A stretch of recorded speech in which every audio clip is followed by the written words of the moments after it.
esa eri dadasining joyini. Ikkita rolda o'ynayotganligini anglab qolganmiz. Masalan, sirtda emas, ong ostida, ichda. Masalan, oiladan olgan shabloni bo'ladi. Ana shu shablonni hozirgi hayotida qo'llayotgan bo'ladi.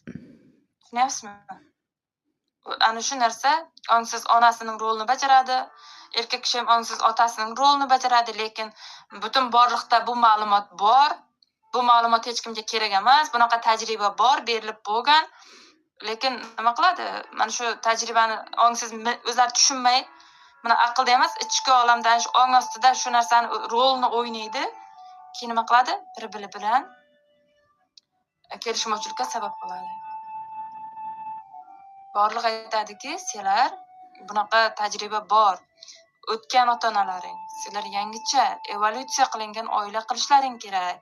Sizlarga evolyutsiya oilasi kerak, boshqacha rivojlangan, boshqa sizlar darslikda yetishlaring kerak. Yangilangan formatda desa, lekin ongsiz hali ham turmush o'rtoq ota-onaning hayotida, ota-onaning hayot modelida yashayotgan bo'lsa, ana shu narsa ichidan ota-onaning modelini boyqacha sudrab kelayotgan bo'lsa ham nima qila olmaydi. Olib keta olmaydi hayotini. Aytganimdek, yo ajrimga sabab bo'ladi, yoki kelishmovchilikka sabab bo'ladi, yoki bir-biridan nima deydi, ko'ngli qoladi. Chunki ular siymosida, timsolida nimasini ko'radi? Qaynonasini ko'radi, bu qaynotasini ko'radi. Aslida lekin juftlik bir-biriga sevgili partnyor bo'la olmaydi. Ular o'z-o'zini ichini kashf qilmagan bo'ladi. U ko'mib qo'ygan bo'ladi. Onasining bor ishonchiga, e'tiqodiga onasini ko'mib qo'ygan bo'ladi. Onasidan olgan narsani bolalik pozitsiyasida yashayotgan bo'ladi hali ham.